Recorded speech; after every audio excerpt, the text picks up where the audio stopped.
Luar biasa. Assalamualaikum warahmatullahi wabarakatuh. Di video kali ini kami kelompok 3 PLB B1 semester 4 Fakultas Pendidikan Ilmu Keguruan Program Studi Pendidikan Luar Biasa Universitas Islam Nusantara Bandung akan membahas tentang upaya preventif dan kuratif ketunalarasan di lingkungan masyarakat untuk memenuhi salah satu tugas mata kuliah pendidikan tunalaras.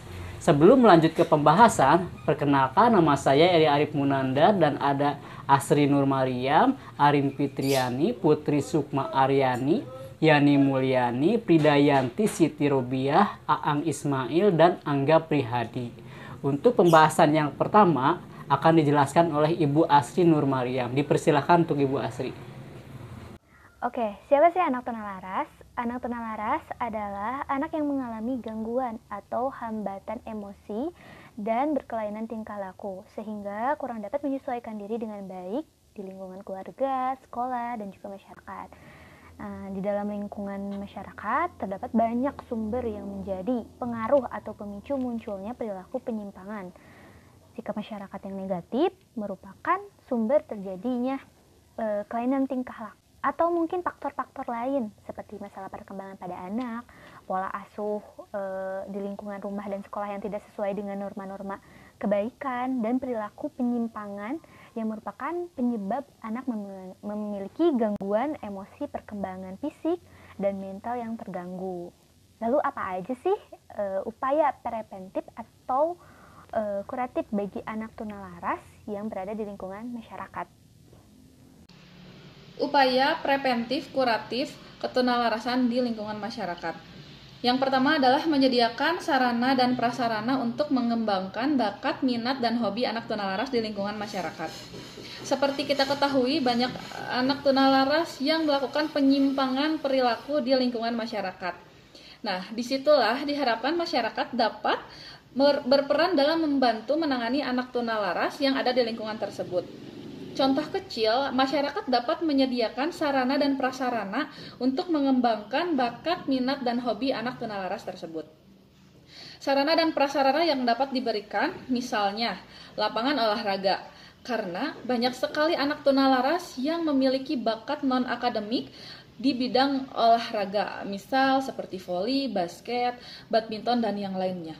Apabila memungkinkan, masyarakat dapat memberi sarana dan prasarana tersebut, misal memberi fasilitas untuk anak tunalaras mengembangkan bakat dan minat mereka, seperti menyediakan lapangan basket apabila memungkinkan, atau biasanya memiliki lapangan voli di lingkungan tersebut, atau lapangan badminton untuk anak tunalaras dapat berolahraga di lingkungan tersebut. Yang kedua adalah sanggar kesenian. Tidak jauh berbeda dengan sarana olahraga, sanggar kesenian juga dapat disediakan untuk menyalurkan bakat dan minat anak tunalaras, terutama dalam bidang seni atau sejenisnya. Yang ketiga adalah tempat rekreasi. Mengapa tempat rekreasi? Karena anak tunalaras dapat ikut bergabung menjadi dengan pengelola atau dapat dipekerjakan di tempat rekreasi tersebut apabila kebetulan di daerah tersebut memang memiliki tempat rekreasi atau dekat dengan sarana rekreasi. Anak-anak tunalaras dapat dipekerjakan oleh pengelola sesuai dengan kemampuan yang mereka miliki agar mereka dapat melakukan hal-hal yang lebih positif dibandingkan dengan hal yang negatif di lingkungan masyarakat tersebut. Bismillahirrahmanirrahim. Saya akan menjelaskan sedikit tentang memanfaatkan organisasi yang ada di masyarakat secara efektif. Anak tunalaras akan banyak berinteraksi dengan lingkungannya dan orang-orang terdekatnya.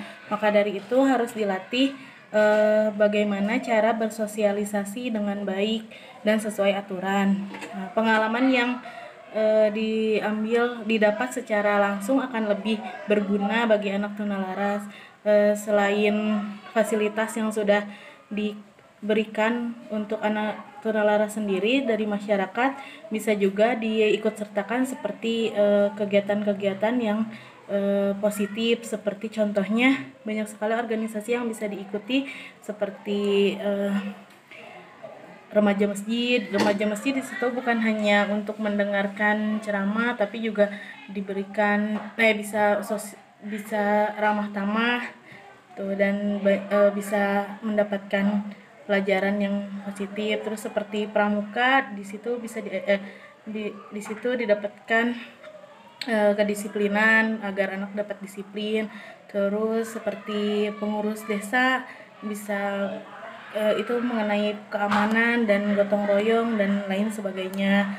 Nah, Assalamualaikum warahmatullahi wabarakatuh. Saya akan menjelaskan tentang menumbuh kembangkan kehidupan beragama pada anak tunalaras.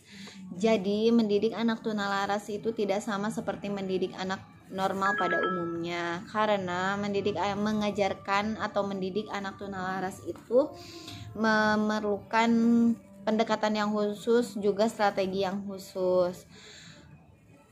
Sikap penyimpangan perilaku pada anak tunalaras terlihat pada sikapnya yang kurangnya sopan santun terhadap orang tua, kurangnya bersosialisasi, juga kurangnya memahami dan mengerti akhlak beribadah terhadap ajaran agama. Maka salah satu strategi untuk mengurangi perilaku penyimpangan pada anak tunalaras, diberikanlah bimbingan agama supaya anak memahami dan memiliki kepercayaan terhadap Allah Subhanahu wa taala, juga dapat mengembangkan potensi pada dirinya supaya mampu mengatasi masalah dalam kehidupan bermasyarakat, juga bisa melakukan penyesuaian di dalam lingkungannya. Nama saya Frida Yanti Siti Robiah akan menerangkan tentang pengawasan perilaku anak dalam berperilaku sehari-hari di lingkungan masyarakat. Dalam berperilaku terdapat nilai, etika, dan sikap yang perlu diterapkan dan dipahami oleh setiap anak di lingkungan masyarakat. Terdapat 4 macam nilai yang berkembang di dalam masyarakat. Yang pertama, nilai moral, yaitu nilai yang berhubungan dengan konsep baik dan buruk. Yang kedua, nilai sosial, yaitu nilai yang berkaitan antara manusia satu dengan manusia yang lainnya. Yang ketiga, nilai undang-undang, yaitu nilai yang sesuai dengan aturan pemerintah di suatu lingkungan masyarakat. Dan yang keempat, nilai agama, yaitu nilai yang berpedoman terhadap aturan dalam agama masing-masing. Tugas masyarakat adalah memperhatikan dan saling mengawasi setiap warga di lingkungan masyarakat. Ketika ada perilaku yang menyimpang di suatu lingkungan, maka masyarakat berhak bertanggung jawab atas penyimpangan tersebut. Solusinya adalah masyarakat meluruskan penyimpangan yang terjadi terhadap pelaku dengan mengarahkan agar sesuai dengan aturan yang berlaku di lingkungan masyarakat tersebut. Terima kasih. Bismillahirrahmanirrahim. Assalamualaikum warahmatullahi wabarakatuh. Di sini saya akan sedikit mempresentasikan tentang